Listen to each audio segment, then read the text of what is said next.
Yann, le Führer est-il mort? Et le nom d'une nouvelle exposition qui est présentée actuellement au camp du Struthof. Yann, le Führer est-il mort? Est une exposition assez étonnante et intéressante. Ce sont des dessins et des cartes postales imaginées par les détenus du camp d'Erzingen en Allemagne. Leur histoire est pas banale. On va en parler avec Frédéric Naudufour. Bonjour Frédéric. Bonjour. Vous êtes la directrice du camp du Struthof avec cette exposition de cartes postales et de dessins de détenus. Le point de départ, on est vers la fin de la guerre, c'est la recherche de carburant pour l'armée, c'est ça? C'est exactement ça. La Wehrmacht et la Luftwaffe sont un peu à court de carburant et vont chercher des nouvelles méthodes pour produire de l'énergie. Et ils vont notamment se pencher sur une question qui est très actuelle, qui est celle pas du gaz de schiste, mais de l'huile de schiste. Et ils vont trouver dans la région de Schönberg, dans le Bade-Württemberg, une zone qui comporte pas mal d'huile de schiste dont on peut extraire de l'huile bitumineuse pour fabriquer du carburant.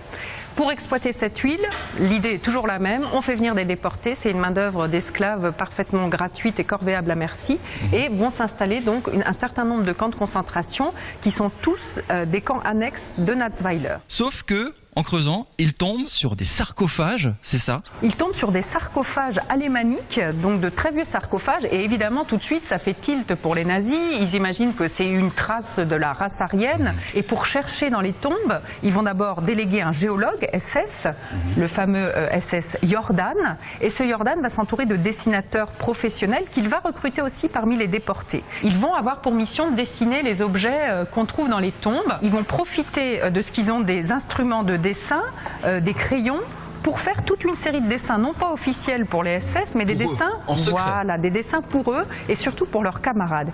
Et ces dessins sont exceptionnels parce qu'on apprend beaucoup de choses sur la vie du camp, sur l'esprit qui régnait dans le camp, c'est ça? Exactement. Et surtout, ce qu'on découvre, c'est l'extraordinaire morale de ces gens-là, parce que... Vous me disiez tout à l'heure, ce sont des dessins joyeux. C'est des dessins très gais. Vous voyez, alors on a des dessins plein de couleurs. Hein, ça, c'est une carte d'anniversaire qu'il dessine pour un des déportés néerlandais qui était un opposant au nazisme.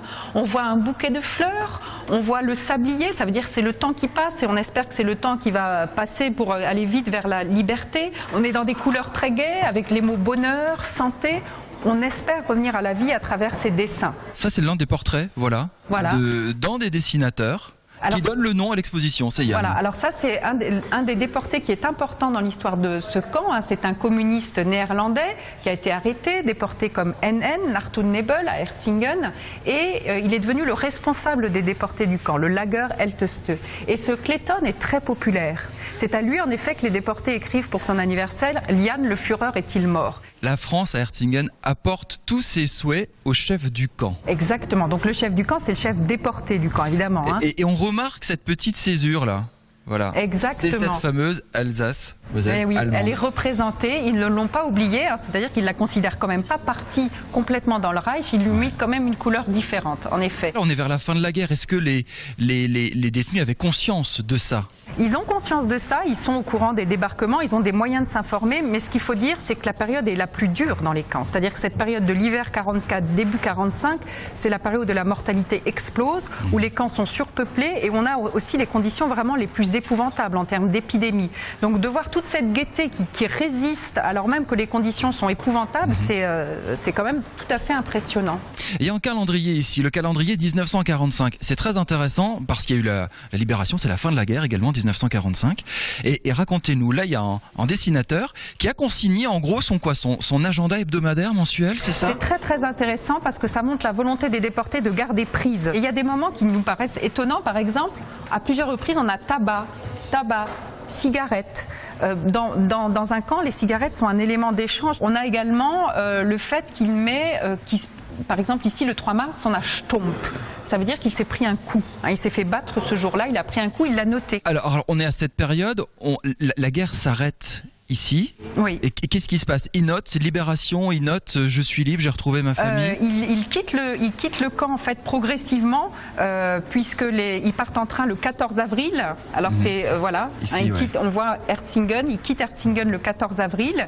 Ils sont transportés à Sigmaringen. On voit Sigmaringen le 15 avril. Munich en dessous. Puis vers Munich le 16 et vers Allach qui est un camp annexe de Dachau le 17 avril. Et ils seront libérés le 27. Et là il écrit le nom de sa femme le 24 avril, c'est le nom de sa femme, Dienne, et il va rentrer chez lui simplement le 31 mai. Oui, ça prend. La libération, c'est à la fois il y a un immense espoir quand ils sont libérés. Mais en même temps, bien souvent, ils restent enfermés parce qu'il y a des épidémies, parce que les Américains ne veulent pas lâcher ces gens qui sont parfois faibles. Et parfois, ils mettent plus d'un mois à rentrer chez eux. C'est dur, hein. Cette exposition est à voir ici au camp du Struthof. Exposition vraiment poignante avec ses dessins. On va vous faire vivre durant cette soirée ce devoir de mémoire. Comment on fait pour préserver la mémoire? Dans quelques instants avec Frédéric, on va aller dans le camp, voir le chantier du crématoire. Mais là, ce que je vous propose, c'est en reportage. Il y a une équipe de producteurs alsaciens qui est en train de travailler sur un documentaire sur les expérimentations nazies durant la guerre. Ça a été mené ici au camp et il y a Strasbourg également. Ce documentaire sera diffusé dans les prochaines semaines, les prochains mois sur Alsace 20. Frédéric, un petit mot là-dessus sur ces expérimentations. C'est la faculté de médecine de Strasbourg à l'époque, dirigée par les Allemands, qui étudiait quoi justement? C'est quoi ces expérimentations menées entre le Struthof et Strasbourg?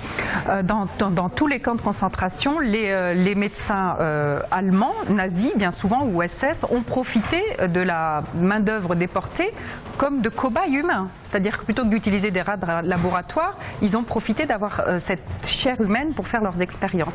Il y a toute une série d'expériences extrêmement variées.